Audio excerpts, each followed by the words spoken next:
Hi, everyone. This is John Daly. I'm here again with Bernie Goldberg for another episode of the No BS Zone. Today, as you can all see, we have a very special guest, conservative columnist David French of the New York Times. How's it going today, David? It's going well. Thanks so much for having me. I really appreciate it.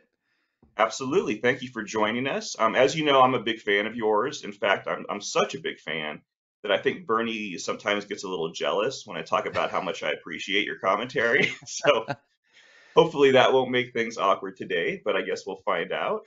So I'm actually going to go ahead and turn things over to Bernie for the first question. Sound good? That's perfect. First of all, thanks so much for coming on. We really do appreciate it. Let me start out with a question about the culture. We've clearly become a polarized nation. We're divided on over many things, but I think either at the top of the list or very close to the top is politics. Uh, we've become a blue nation and a red nation. I'm not going to ask you if you think polarization is a good thing or a bad thing. I mean, I'm assuming you're not a fan of polarization, No, but no, I not am a fan. right. But I am wondering, David, is how do we get to this point? What happened to us? We Yeah, weren't always this way. yeah. That's a really good question. I mean, so many different factors are kind of falling in on themselves. Some of them are related to political actors, bad actors who are exploiting division. But some of it is actually related to the natural consequence of a lot of our own choices, for example. So, Bishop wrote a book several years ago called The Big Sort. And this is going back about 20 years ago, talking about how Americans are living in like minded enclaves more than they ever have since we've been charting this, since we've been figuring this out. And so that means that we're less likely to live around people who disagree with us than ever before. And then there's something interesting that happens to people when we all gather together in groups of like mind. And Cass Sunstein wrote about this all the way going back to the late 1990s. He called it the law of group polarization. And what happens is when people of like mind gather, they tend to become more extreme. And this is human nature. If all three of us agree on everything, for example, at the end of the conversation, we're going to be more entrenched than we were before. But if one Right. of us disagrees, we're going to be maybe open to the other perspective. And so we're clustering, we're becoming more extreme, and then you add on top of that the politicians that then exploit all of that. They don't push against it. They don't try to heal divisions. They stoke divisions and sort of amplify all of it, turning it up to 11 in that spinal tap formulation. Let me ask you a question about a column that a fellow colleague of yours, a fellow columnist of yours at the New York Times, David Brooks, wrote recently Mhm. that suggested that maybe, maybe it's elite liberals who help create support for Donald Trump. And the basic point he made, as I remember it, was the educated class makes the rules that benefits the educated class, Right. and the working class suffers for it. I know you're familiar with the column, but some people watching us may not be. So let me just read you a very short segment. David Brooks says in the 1970s, when the authorities imposed busing on working class areas in Boston, but not on the upscale communities where they themselves lived. The ideal that we're all in this together was replaced with the reality that the educated class lives in a world up here and everybody else is forced into a world down there. What do you think? Yeah, I remember that column well, and I remember the firestorm around that column. And I tweeted out and I said, "Look, you just read this with an open mind." Now, I don't. When I read the column, I did not interpret it in sort of the overstated way of the headline that said, "Hey, Trump is because of all of this." I interpret it more as to the conditions for Trump were ripened in part because of the way in which, in many ways, the educated elite in the US, and this is not actually just a progressive thing, it's actually a product of wealth and power, how the educated elite in the US had really begun to tilt the playing field in some important ways for themselves and their families. And One of the elements of this that Brooks didn't go into as much was, for example, zoning and NIMBYism.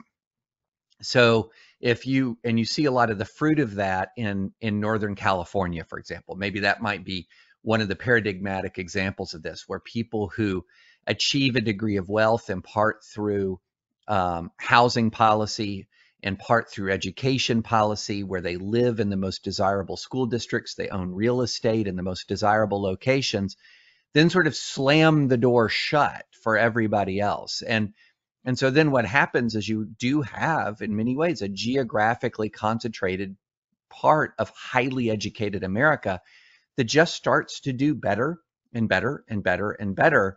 And many policies that have been created then actually kind of push others away. The New York Times had this really good video that it did a couple of years ago where it talked about that NIMBYism phenomenon, where the wealthier a community was, even in blue areas, the more difficult it became to open the door to enter that community for anybody else. So there was extreme hostility, for example, to multi-family housing, and extreme hostility to any kind of housing that would not be in the character of the community.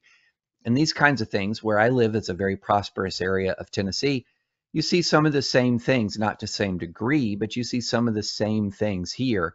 And so I do think that if you take housing policy, if you take education policy, if you take the way in which elite education works, and we've seen that the wealthier you are, there's a point of extreme wealth you can reach where you have a much greater chance of getting admitted to elite institutions, all other things being equal.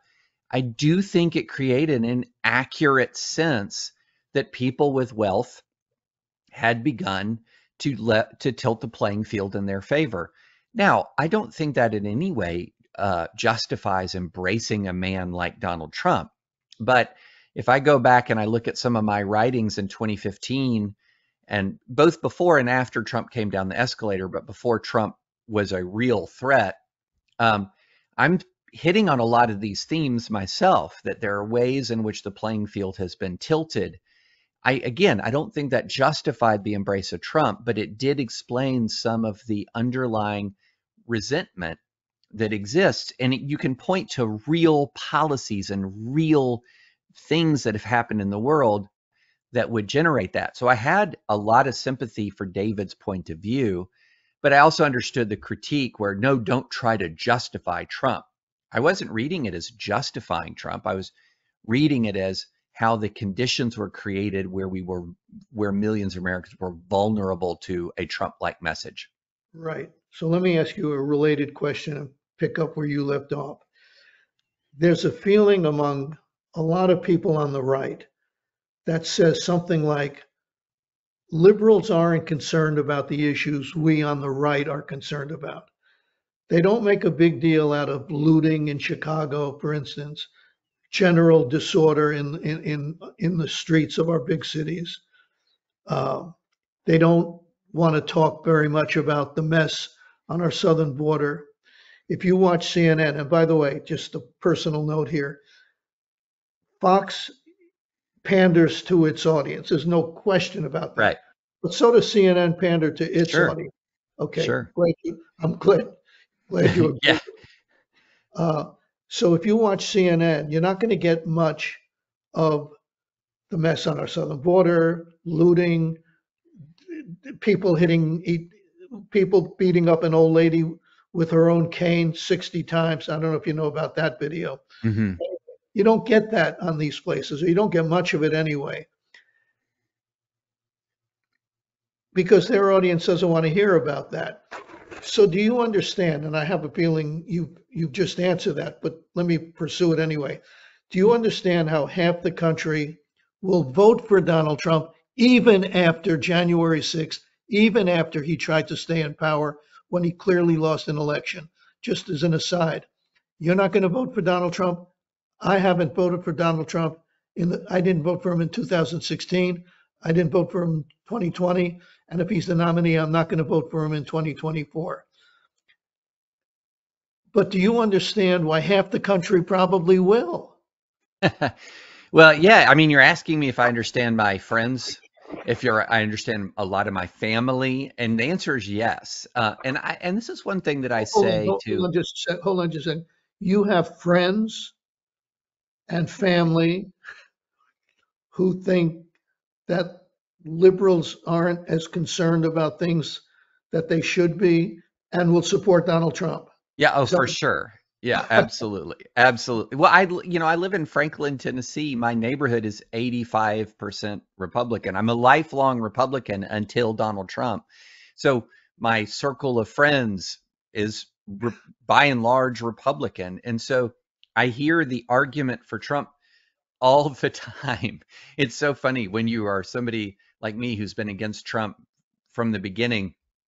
You always have people come up and try to explain Trump support to you. Like, you need to really understand. And I'm saying, I understand. I'm surrounded by Trump support. And here's one thing that I say to a lot of my friends who live in very blue areas, who live in that sort of blue bubble. As I say, if you were in the news environment and culture of Red America, you would find it difficult to understand support for Joe Biden. Okay. Exactly.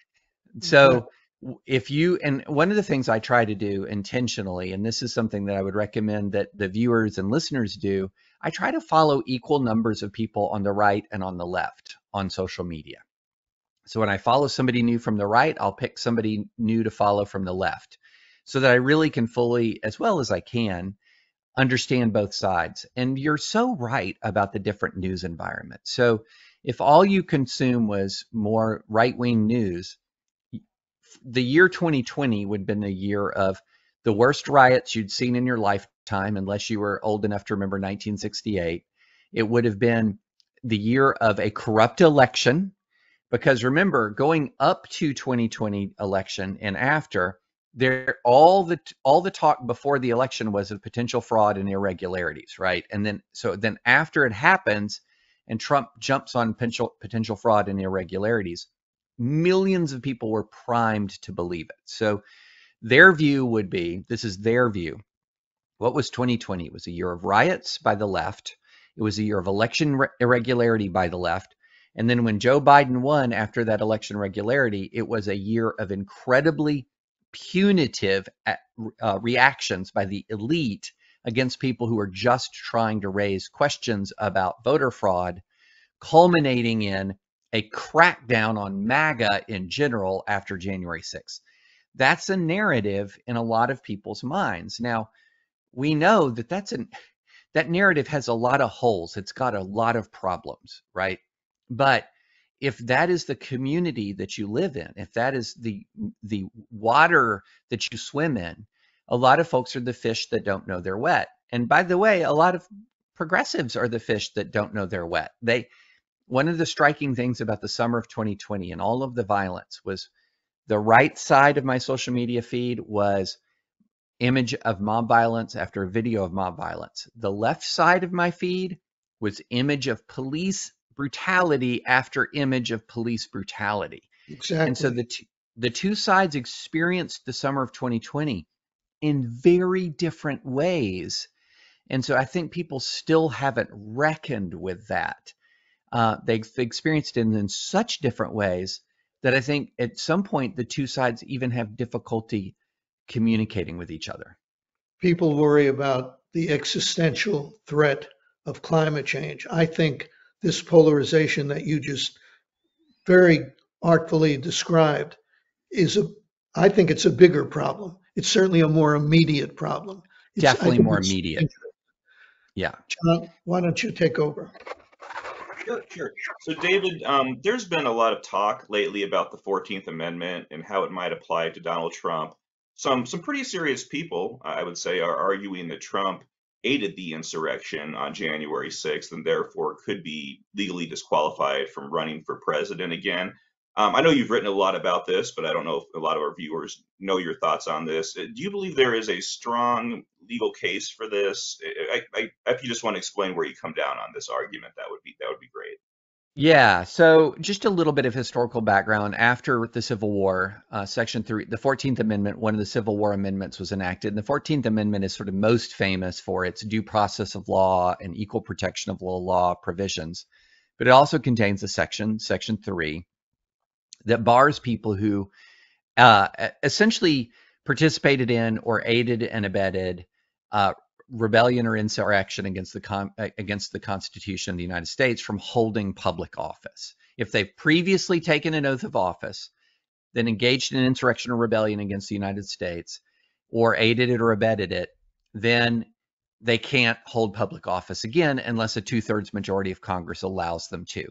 And so, by its terms, it's a disqualifier, in much the same way that being too young is a disqualifier, or not being a natural born citizen is a disqualifier. So if you're listing the qualifications for president, you have to be of a certain age, you have to be a natural born citizen, for example, and you also cannot have participated in an insurrection or rebellion after taking an oath of office.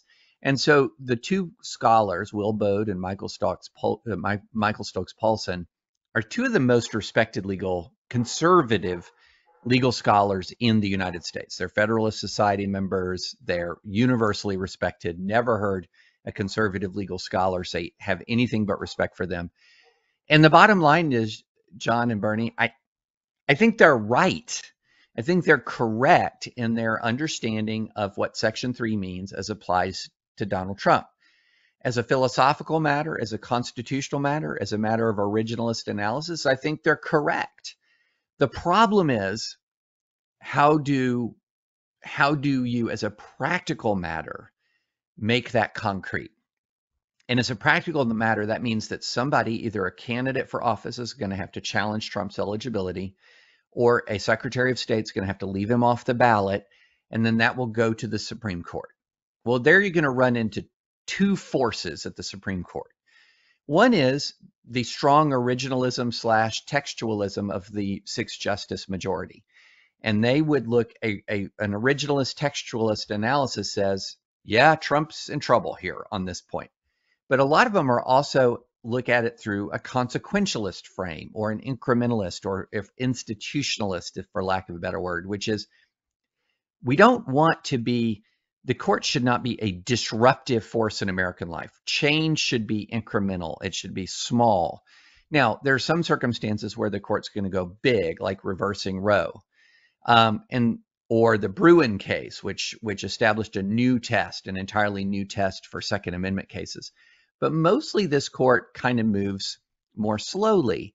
And there's an actual legal doctrine that the court applies that says, we don't like to make big changes right close to elections. Normally, this is applied to changes in election law, for example, that they're not going to order big changes in districting, et cetera, really close to an election because it's too disruptive. But if you're far away from an election, they're more aggressive. So this, you would be running straight into, by the time something like this reaches the Supreme Court, likely Republicans will already have voted by the millions for Trump in the primary.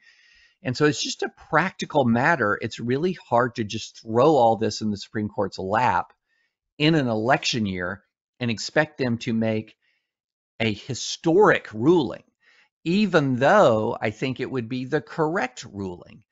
Just as a practical matter, it is very difficult for me to see the court making a ruling like that in the year 2024. Now, 2022, much more possible, I think. But 2024 is really hard for me to see. John, let me jump in just very briefly. But David, Donald Trump hasn't been charged with insurrection, let alone being convicted of Right. taking part in an insurrection. So how does that jibe with your take on what should happen, theoretically happen? Well, what's interesting is it does not say, because remember, one of the first federal crimes that ever existed in American history is the crime of treason, for example. So treason, federal prohibitions, criminal prohibitions against treason or the equivalent have been on the books forever. But Section 3 does not say that people who've been convicted of the crimes of insurrection, etc., are barred from office. It just says the participants. Now, why would this be? The reason why this would be is because if you're looking at a post-Civil War world, um, there weren't, it's not like every old Confederate officer, for example, was subject to some sort of federal insurrection trial. They were discharged from the Confederate Army by and large, went back to their lives. And so really the question if you're talking about, the years after if you're talking about, say, the 1870s or the 1880s, you're talking about people who literally wore gray. So you didn't have to have a trial to determine because, well, hi, I'm David Smith, former major in the Confederate Army. Well, then you're an insurrectionist. So they're very intentionally did not say you had to be convicted. It's just that you had to participate. Thank you. John, go ahead. I'm sorry. Sure. Yeah. Thanks, David. So switching gears on a different topic here. I have a 19-year-old son, and I've been surprised to learn over the last few years just how familiar he is with right-wing online celebrities and influencers like Steven Crowder, Jordan Peterson, and Ben Shapiro. To be clear, there are big differences between those three people I just Oh, for mentioned, sure. Yeah. and my son's not a fan of any of these people. But he has friends and coworkers who very much are, and they're always quite eager to show my son, videos on their phones of these guys talking about things like masculinity, anti-wokeness, the liberal tears, that sort of thing, stuff of that nature. There's clearly a huge market for this stuff for younger men. So my question: how would you, David, explain the popularity of these people in this market among young men? Does it come in part from overreach on the left or some kind of deficiency on the right, or is it something else altogether? Yeah, it's as with a lot of things, there's several kind of streams coming together at once. One is you do have, and this what I think was one of the best podcasts I'd listened to in a long time was called The Witch Trials of J.K. Rowling, which was sort of talking about J.K. Rowling's controversies regarding trans issues. But as part of that podcast, the producers really dove into the rise of these online communities. And they showed how the far left online communities, which were often made up much more of, say, progressive young girls and women, really, and the far right social media communities made up of young men really fed off of each other.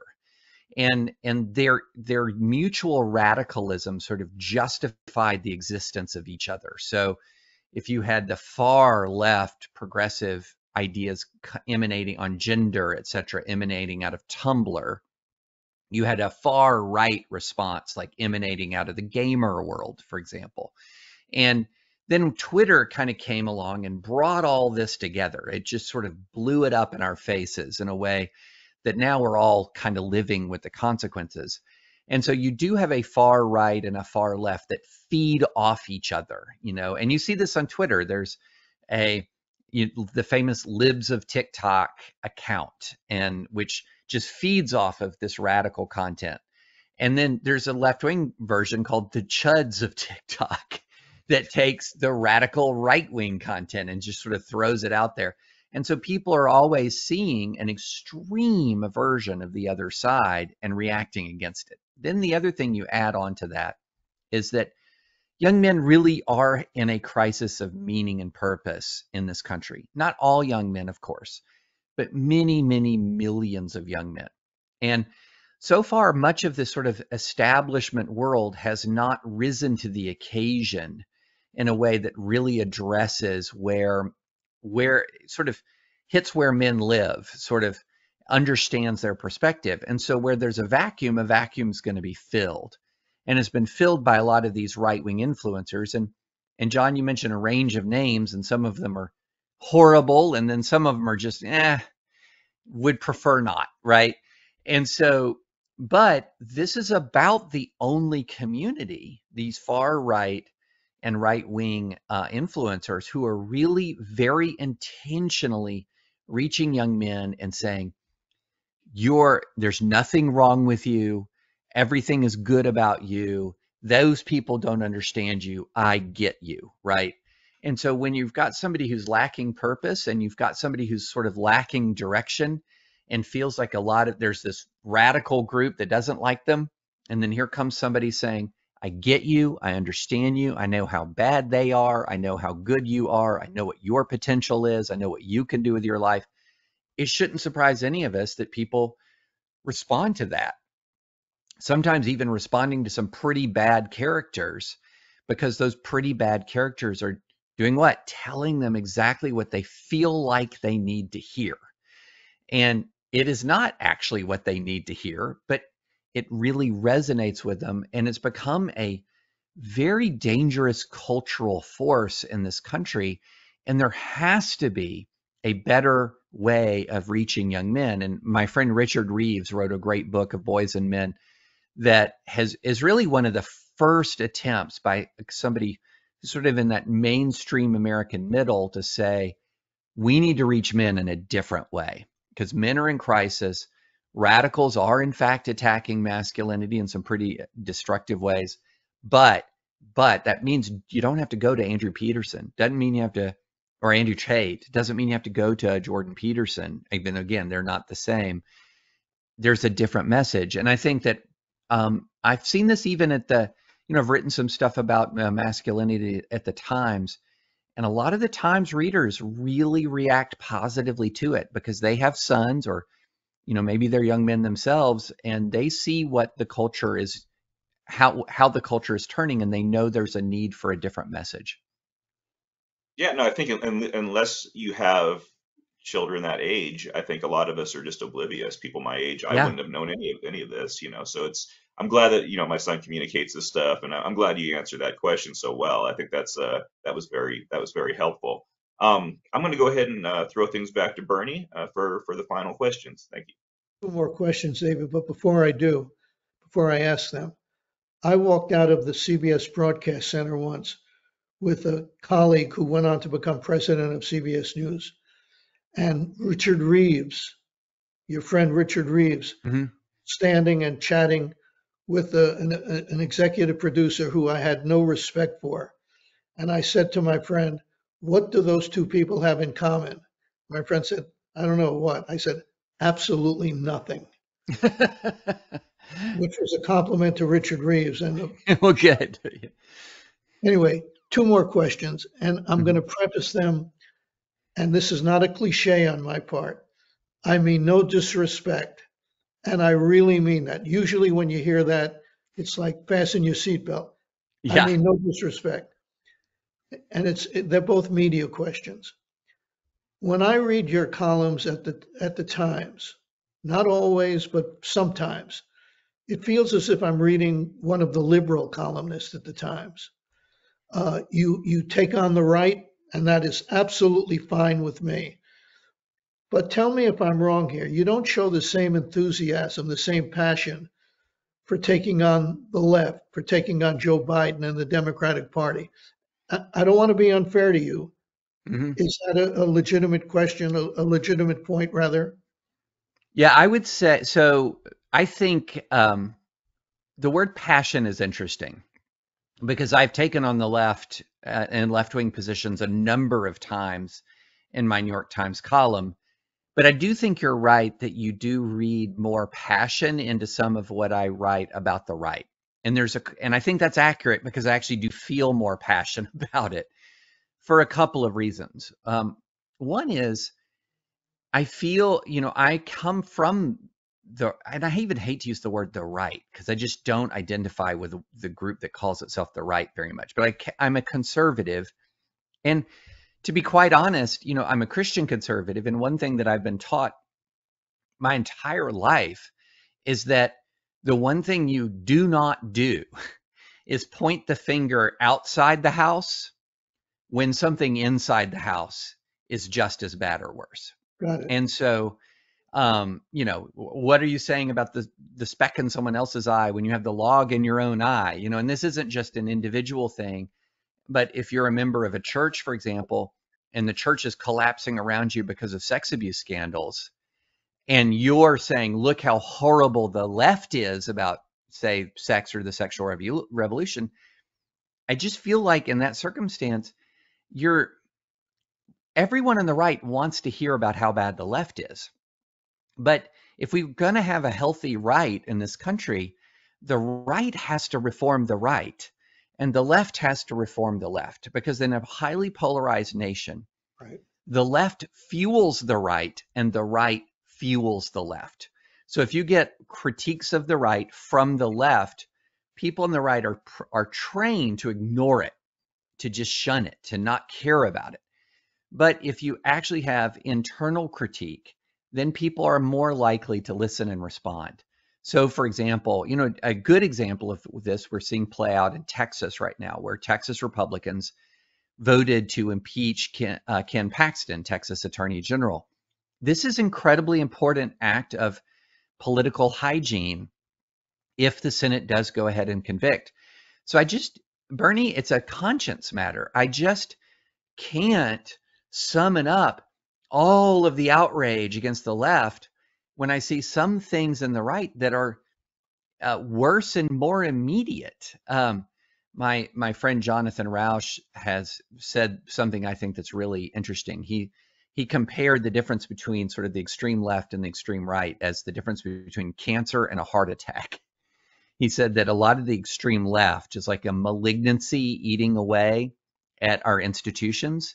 And the extreme right, as we saw on January 6th, is capable of delivering to us sort of that immediate fatal blow. Because think of what would have happened if Pence had said, yeah, the election is Donald Trump's. Think of the constitutional crisis we would have gone through immediately. It would have been the worst since 1861. Right. So I feel a real obligation to not be that person who is just pointing the finger all the time at the left. And then also, it just frankly grieves me to see what's happened on the right. It is not good. It's not just bad for our politics. It's just not good for people's souls. What I'm seeing, the way I'm seeing people distorted by rage and conspiracy theories, again, it's just really hard for me to look at that happen all around me. And then in the end of the day say, but you know what the real problem is? It's the libs at Harvard. That it's just, and I'll write about, I wrote strongly against the Harvard's admissions practices and in support of the Supreme Court case. And I'll write about what Harvard's doing. But when you live in the middle of MAGA country, it just feels deeply hypocritical to just always be pointing over to the left. I get it. I understand perfectly what you're saying, which enables me to segue into my final question, which again, I will preface with, I mean, no disrespect. It seems to me, you could just say, bless your heart, and then ask the listen, question. I know what that means in the South. What bless your heart means when in the South. And if people watching us don't understand, Google it or something. But it seems to me, I'm sensitive to asking this because you're such a nice guy, but it seems to me that you're the kind of conservative that the New York Times likes. You don't like Donald Trump. I don't like Donald Trump. You don't like what the Republican Party has become. I don't like what the Republican Party has become. But I think if you devoted the same, I'll use the words again, energy and passion to writing about Biden and the Democratic Party, I don't think the New York Times would have hired you in the first place. Yeah, that's a good question. I would dispute that to some extent.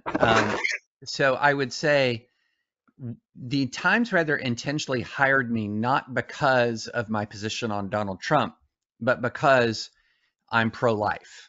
I asked this question, why me? Why did you come to me? And the answer is we wanted another pro-life voice.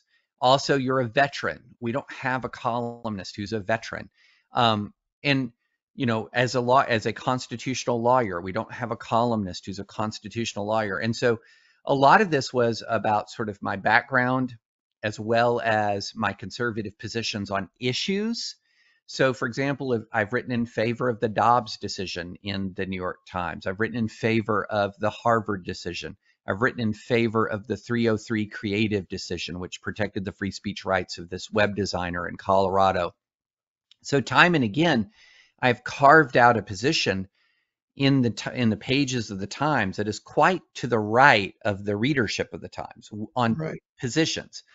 But at the same time, the weird way we live, the weird world we live in now, the definition of a conservative and much of pop culture depends much more on what you think of Donald Trump or, say, Ron DeSantis than it does on what's your position on religious liberty, what's your position on life, what's your position on foreign policy.